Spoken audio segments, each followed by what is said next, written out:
What are the dreams of the prophets? They are revelation wahi. If Jibreel were to come and deliver the same verse, it would be no different from the prophet's dream. The dreams of prophets are revelation.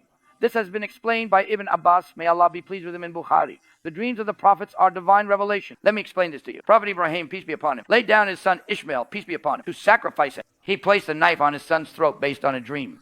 The Quran also tells us this. If that dream had not been revelation, if it had been like the dreams you or I see, would he have gone so far as to lay down his own child to sacrifice him? Would Allah have sent down a ram as ransom in place of his child? He would have said, on what grounds are you doing this? Do you understand now?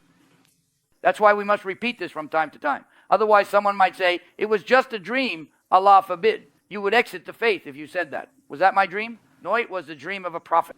Salutations of Allah be upon our prophet and his family and all of them.